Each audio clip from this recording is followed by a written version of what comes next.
안녕하십니까, 레필입니다. 7월 11일 2차전지 보도록 하겠습니다. 자, 2차전지 LG 에너지솔루션은 1.1% 상승했고요. 삼성 SDI는 5.3%, 에코프로비엠 3.6%, 포스코 퓨처엠이 7.3%죠.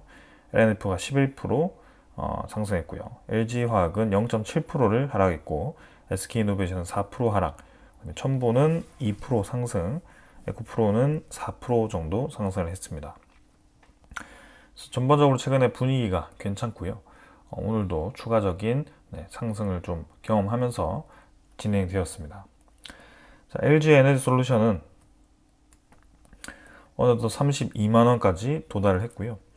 121선을 한번 터치하고 주가가 좀 떨어졌고 21선 찍고 다시 수렴 구간을 형성하는 모습입니다.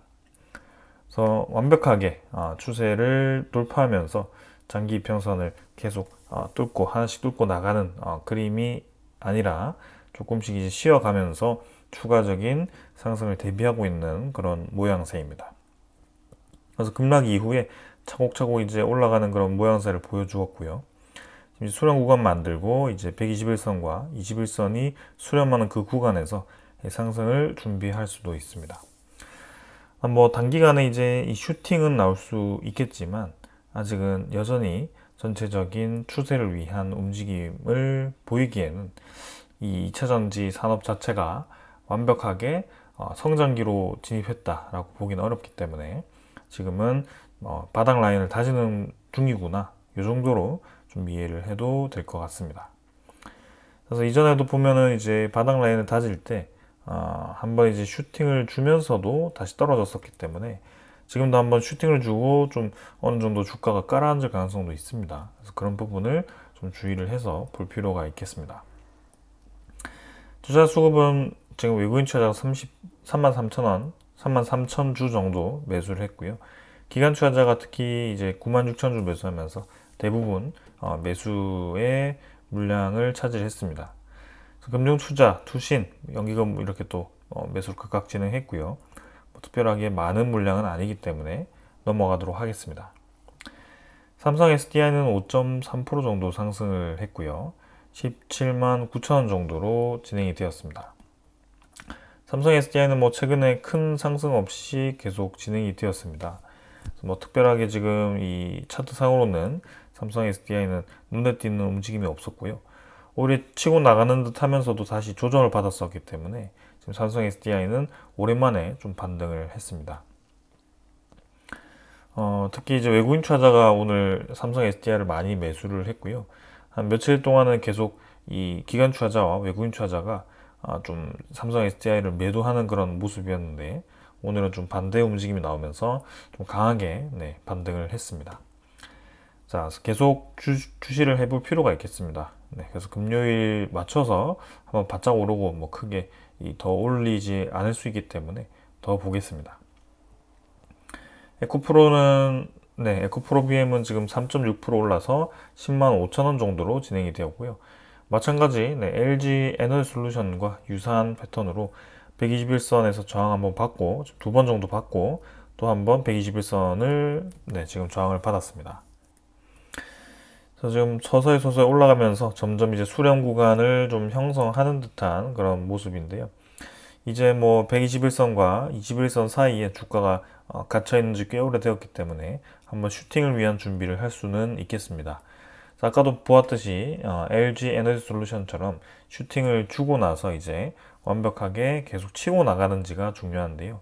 이렇게 아주 가파른 상승세보다는 이제 슈팅을 주고 나서 바닥 라인 다 잡고 이제 턴어라운드를 위한 그런 아주 긴 이 호흡으로 좀 볼 필요가 있을 수 있습니다. 투자 수급은 오늘 외국인 투자자가 7만 5천 주 매수를 했고요. 기관 투자자가 6만 7천 주 매수하면서 양매수 진행되었는데 일단은 뭐 완전히 대세를 업기에는 아직은 부족하다라고 말씀을 드리고 싶습니다. 오늘 포스코 퓨처엠도 좀 많이 올랐죠. 13만 9천 원으로 진행이 되었습니다. 차트로는 지금 확실히 다른 종목 대비해서 움직이는 종목들보다 더 빠르게 진행되고 있고요. 올해 수렁 구간을 먼저 만들고 나서 포스코 퓨처엠은 오늘 슈팅에 한번 나왔습니다. 거래량을 좀 증가시키면서 슈팅에 나왔기 때문에 아주 뭐 다른 종목 대비해서는 더할 나위 없이 더 좋은 그림이다라고 볼 수가 있고요. 이틀 정도 바짝 올랐습니다. 기관 투자자가 좀 많은 매수를 했고 투신 투자자가 특히 그 중에 많은 물량을 차지하면서 힘을 바짝 냈습니다. 일단 뭐 급하게 오른 만큼 단기간에 이제 들어왔던 수급이 차익 실현을 위한 움직임을 볼 수 있기 때문에 그런 것들을 주의해서 좀 보면 되겠습니다. 자, LNF도 최근에 좀 조용했습니다. 근데 오늘 11%까지 올라가면서 슈팅이 한번 나왔고요. 다른 종목들은 이제 61선 돌파하면서 이미 이제 121선까지 주가가 바짝 반등을 했다면 LNF는 여전히 큰 반등 없이 계속 이제 바닥 라인을 여러 번 찍으면서 큰 움직임을 보이지 않았습니다. 오늘 이제 큰 움직임이 좀 나왔고요. 마찬가지입니다. 만기에 가까워져서 뭐 잠깐 이렇게 슈팅을 준 걸 수도 있기 때문에 외국인 투자자는 뭐 며칠 매수를 하긴 했지만 마찬가지 다음 주 시장에서 들어갔을 때 큰 움직임이 없을 수 있기 때문에 그것도 좀 지켜볼 필요가 있겠습니다. 자, 그 다음에 이제 LG화학입니다. LG화학은 0.7% 정도 하락을 했는데요. 일단 다른 종목 대비해서는 확실히 LG화학은 더 강하게 움직이고 있습니다. 61선 돌파하고 121선을 강하게 돌파했는데 며칠 이제 계속 힘을 받으면서 오히려 이제 241선까지 이미 도달을 했고요. 상당히 이제 가파르게 힘을 내면서 진행을 하고 있습니다. 아직 이제 이 상승에 대한 폭을 유지를 한 채 추가적인 상승을 기다리는 듯한 모습인데요. 추가적인 상승이 나올 수 있을지 계속 지켜보겠습니다. 월봉 입장에서는 워낙 저평가된 그런 위치이기 때문에 추가적인 이제 상황이 반전이 가능하다 이렇게 생각이 됩니다. 기관 투자자 위주로의 매수가 집중되고 있고 연기금 투자자가 많은 매수를 진행해주고 있습니다. 다음은 뭐 SK이노베이션은 네, 마찬가지 SK온이 지금 상장되어 있지 않기 때문에 SK이노베이션을 같이 보고 있는 거고요. SK이노베이션도 지금 이제 배터리 이슈 외에도 사실 이 석유 관련된 이슈가 좀 나오면서 바짝 이제 올라가고 있습니다. 그래서 힘을 좀 많이 내고 있고요, 최근에. 일단은 네, 온전히 이제 SK온을 또 보기가 어렵기 때문에 이 종목은 같이 그냥 참고로 보시면 되겠습니다. 오늘은 뭐 다른 배터리 종목들과는 다르게 외국인 투자자, 기관 투자자가 양매도 진행을 하면서 네, 하락을 했습니다. 자, 그리고 첨보는 750원 정도 상승을 했는데요. 뭐 주요하게 지금 주시하고 있는 이 종목은 아닌데 일단 마찬가지 2차전지와 함께 같이 테마 움직이고 있습니다. 수렴 구간 형성했고요. 121선과 21선 수렴 구간이 만들어지고 나서 이제 추가적인 슈팅을 준비를 하고 있습니다. 에코프로는 에코프로 BM의 지주사고요. 에코프로도 같이 네, 치고 나가는 그림이 형성되고 있고 에코프로 BM보다는 차트가 좀 덜 움직이죠. 그래서 아직 음구름을 돌파하지 않았습니다. 마찬가지고 또 같이 움직일 거기 때문에 같이 보면 되겠습니다. 일단 전반적으로는 이제 바닥 라인을 좀 잡아가는 듯한 그런 모양새인데요. 계속 이 분위기를 이어갈지는 우리가 이 차트만 가지고는 분석하기가 어렵죠. 그래서 이 산업에 대한 흐름을 좀 이해를 해야 되기 때문에 계속 이렇게 주시를 해볼 필요가 있겠습니다. 자, 그래서 제가 배터리 여러 소식을 가져왔고요. 그 소식들을 같이 한번 보도록 하겠습니다.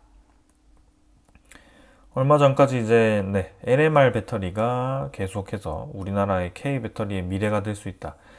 중국과의 출혈 경쟁이 있어서 이 NMR 배터리가 그 LFP 배터리의 빈자리를 채워줄 수 있다. 이렇게 또 얘기가 나왔습니다. 그래서 K 배터리가 경쟁력을 계속 가져갈 거다. 이렇게 분석이 되었었는데요. 이번에 이제 그 LMR에 대한 양극재를 생산할 수 있는 포스코 퓨처엠이 지금 일본의 메이저 배터리사와 음극재 공급을 계약을 했다라는 소식이 들려왔습니다.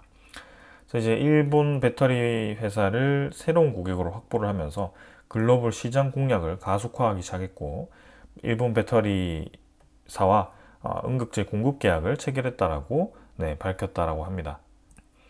일본에서는 제조되는 전기차용 배터리 부품으로 공급을 할 계획이고요. 일본도 여전히 배터리에 대한 산업을 멀리 바라보고 투자를 준비하고 있다는 것을 볼 수가 있는 대목입니다. 그래서 일본도 이미 이제 차세대 배터리에 대한 그런 시장을 준비를 하고 있고요. 차세대 배터리 산업을 재도약을 준비를 하고 있습니다. 그래서 2030년에 150GWh를 목표로 하고 있고 기술 실증과 투자 확대를 지금 진행을 하고 있습니다. 음극재를 샀다는 것은 본인들도 이제 배터리를 생산하겠다라는 얘기인 거고요. 배터리 수요가 이제는 점점 높아질수록 다른 이제 국가들도 본인들이 생산하기 위한 시설을 투자를 할 거고요. 일본도 원래 이 중국과 한국의 배터리 경쟁에 못지않게 배터리를 투자를 했고 배터리에 또 이 일가견 있는 기업들이 몇 개가 있습니다. 지금도 이제 투자를 계속 이어가고 있는 것 같고요. 글로벌 점유율이 이제 하락을 했었죠. 그래서 고부가 가치 전략 전환을 하게 됩니다. 마치 이제 우리나라의 배터리 산업과 같은 전략을 지금 추진을 하고 있죠. 한때 글로벌 시장에서 선두를 달리던 일본 제조사들은 2020년 이후에 경쟁에서 밀려서 점유율이 급감을 했고 2023년 차량용 배터리 시장 점유율이 중국이 37.4%, 한국이 21%, 일본이 7.6%에 그치면서 굉장히 이제 점유율이 많이 떨어진 것을 볼 수가 있습니다. 정지형 배터리 역시 한국이 37.7%, 중국이 16.8%, 일본이 4.5%로 점유율이 크게 낮아졌는데 여기에 대해서 이제 위기 의식을 느끼고 이제 본인들의 그런 전기차에 대한 배터리를 준비를 하고 있습니다. 그럼 어떠한 배터리를 좀 준비를 하고 있느냐? 세 단계로 이제 중장기 전략을 추진하고 있는데 2030년에 전고체 배터리를 상용화를 목표로 하고 있다는 것을 우리가 볼 수가 있습니다. 자, 그래서 1단계는 일본 내 제조 기반 확충으로 정부 주도 리튬 배터리 생산 역량을 강화하겠다라고 볼 수가 있는 거고요. 그 다음에 2단계는 글로벌 생산 확장 및 점유율 확보로 미국, 헝가리 등 해외 합작 공장 및 현지 생산 거점을 구축하는 겁니다. 북미 현지화 전략을 또 추진하는 거고, 그 다음에 세계 점유율을 20%까지 올리겠다. 3단계 차세대 기술 실용화 및 선도로 환계, 산화물계, 전고체 배터리 중심으로 실증 및 상용화 기반을 구축하고 TRL별 실증을 통해서 생산 설비의 연계도 강화하겠다. 이렇게 되어 있습니다. 결국에는 이제 전고체 배터리의 역량을 키워서 미국 시장이라든지 그런 유럽 시장을 공략해서 전 세계 점유율을 20%까지 끌어올리겠다라고 얘기를 하는 건데요. 고부가 가치 시장을 노리고 있는 한국 배터리 시장과 겹치기 때문에 또 향후 이제 치열한 경쟁이 될 수는 있겠다라고 볼 수가 있겠습니다. 하지만 중요한 것은 이제 퍼센트로 따지면 이제 전체적으로 굉장히 빡빡해 보이겠지만 이제는 2050년으로 갈수록 전체 시장에 대한 셀 능력이 상당히 커진다라고 봤을 때 1%가 차지하는 양이 엄청날 거다. 일본이 목표로 하고 있는 20%도 굉장히 많은 양이기 때문에 우리가 이 점유율을 계속해서 늘려가겠다는 그런 압박보다는 새로운 이제 아이템을 가지고 계속 시장의 지위를 유지하겠다 혹은 이제 생산량을 유지하겠다라고 목표를 세운다면 또 좋은 결과가 있지 않겠나라는 생각입니다. 그래서 향후 이제 뭐 결론적으로 봤을 때는 경쟁이 이제 붙을 만한 시장이다 이렇게 긍정적으로 볼 수가 있고 일본도 저렇게 배터리 시장에 향후 장기적으로 플랜을 짜고 있다는 것은 지금 이제 트럼프 행정부의 이 2차 전지에 약간 후퇴되는 정책들이 일시적일 수밖에 없겠구나라는 것을 또 알 수가 있습니다. 그래서 다시금 2차 전지에 대한 사이클이 돌아올 수밖에 없는 상황이기 때문에 지금부터라도 우리가 관심을 가지고 계속 지켜볼 필요가 분명히 있다는 것을 볼 수가 있는 대목입니다. 자, 그리고 최근에 이제 다시 관심을 받게 된 이유가 이제 미국 시장의 시작이죠. 테슬라가 좀 반등을 했습니다. 그 이유는 국내에 2차 전지도 관심을 지금 가지고 있는 로보택시입니다. 로보택시를 또 이제 지역 확대를 하겠다라는 얘기를 하면서 이 반등을 좀 했습니다. 로보택시가 이제 향후 2차 전지를 활용한 전기차로 이제 사용이 됨으로써 그 관련된 시장의 활성화를 기대를 하고 있는데요. 그 로보택시가 서비스 지역을 확대한다라고 밝히면서 그러한 영향이 좀 나온 것 같습니다. 그래서 이제 LNF가 특히 테슬라 전기차에 들어갈 양극재를 공급하고 있기 때문에 이 LNF가 주가가 좀 많이 움직인 것 같고요. 네, 테슬라 주가가 높아진 만큼 LNF도 최근에 힘을 좀 받은 것 같습니다. 로보택시는 이제 궁극적으로 계속 목표하고 그쪽으로 가고 있는 사업 분야이기 때문에 결국에는 보급이 늘어날 거고 다른 이 국가들도 그 서비스를 늘려나갈 거기 때문에 주목해 볼 만한 그런 시장입니다. 자, 그래서 LNF는 지금 이제 SK온과 LFP 양극재 공급 업무 계약 협약을 체결을 했고요. 북미 진출을 본격화하고 있습니다. 그래서 우리나라의 양극재 기업, 음극재 기업 모두 다 지금 북미 이 기업들과 합작해서 이제 미국 시장을 공략하고 있고요. 아무래도 관세에 대한 이 세율을 피하기 위해서는 현지화 전략이 필요할 수밖에 없습니다. 그래서 그러한 면에서 계속 이제 그런 전략을 취하고 있는 거고요. SK온과 이제 LFP 양극재 공급을 위한 업무 협약을 체결을 함으로써 이제 SK온이 미국 내의 배터리 공장에서 배터리 생산하는 데 필요한 수급을 하게 됩니다. LNF도 이제 계속 주목을 받을 수밖에 없고요. LFP에 대한 그런 생산을 이제 본격화하는 데 있어서 주요한 역할을 하고 있다. LFP 배터리를 현지 생산한 것은 SK온 외에도 지금 이 삼성 SDI도 있고 그다음에 LG 에너솔루션도 이미 공장을 돌리고 있습니다. 그래서 그런 면에 있어서 우리나라 배터리 기업들을 실적을 또 기대해 볼 수 있는 상황입니다. 자, 그래서 지금 LG 에너솔루션도 미국의 계열사에 1.5원대의 채무 보증을 결정을 했고요. 현지 공장의 인수를 지원하는데 비용을 사용하겠다라고 합니다. 그래서 1조 5천억 규모의 이 채무 보증을 결정을 했고요. LG 에너솔루션이 보유한 이 미시간의 차입을 조달을 하기 위한 조치라고 합니다. 그만큼 지금 미국에 좀 공을 많이 들이고 있다라는 뜻인 것 같고요. 미국 시장이 향후 2차 전지 시장에 있어서 상당히 이제 큰 시장이다라는 것을 알 수가 있습니다. 트럼프의 관세를 피하기 위함도 있겠지만 그런 향후 이제 시장에 있어서 선진 시장에 점유율을 선점하겠다라는 그런 의지도 좀 보이는 상황이기 때문에 계속 지켜볼 필요가 있겠습니다. 자, 그러면서도 이제 아까도 보았듯이 일본은 전고체 배터리를 투자를 하고 있습니다. 그래서 우리도 지금 전고체 배터리를 투자하고 있는 기업이 있거든요. 삼성 SDI가 가장 그 전고체 배터리를 앞서가고 있는 것으로 알고 있습니다. 그래서 차세대 배터리에 대한 선도를 하고 있는데 아직까지는 그 성과가 그렇게까지 높지는 않은 것 같습니다. 아무래도 이 차세대 배터리인 만큼 전고체 배터리를 투자를 하고 있긴 하지만 대량으로 생산하는 데 있어서는 조금 아직 기술이 부족한 것으로 보여지고요.